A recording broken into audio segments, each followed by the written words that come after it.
Ол өте әдемі, әрі пысық келіншек еді. Алайда осыдан бірнеше ай бұрын жол апаты салдарынан өмір бойы көзі көрмейтін зағипқа айналды. Операциядан соң әйелінің соқыр болып қалғанын естіген күйеуі оны ешқашан тастамаймын, аяғына дейін қолдау көрсетемін деп өзіне сөз берді. Күйеуіме жүк болдым, ауыртпалық салдым деп ойлай әйелінің денсаулығы нашарлай түсті.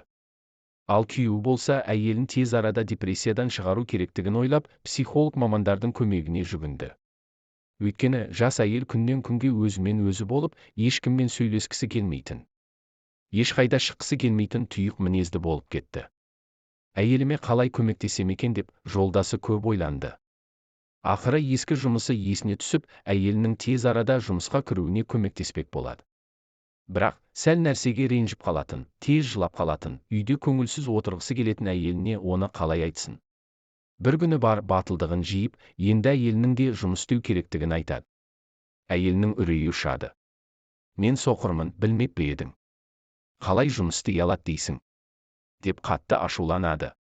Жолдасы оған қолғабыс болатынын, таңертең жұмысқа апарып, кешкісін жұмыстан өзі алып кететінін айтады.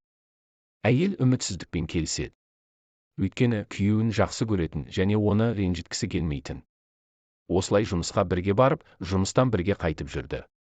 Көңіл күйі жақсара бастаса да, бұрынғыдай әлі ашық, жарқын еместі. Күйеуі де осыны жақсы білетін.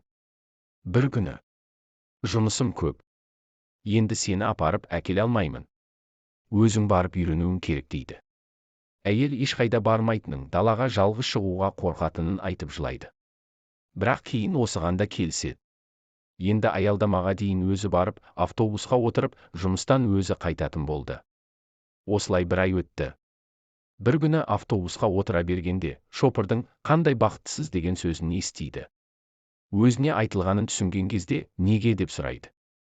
Шопыр: өйткені сізбен бірге үнемі жолдасыңыз келіп, автобусқа мінеді де, артыңыздан сізге үлкен мейіріммен қарап отырады.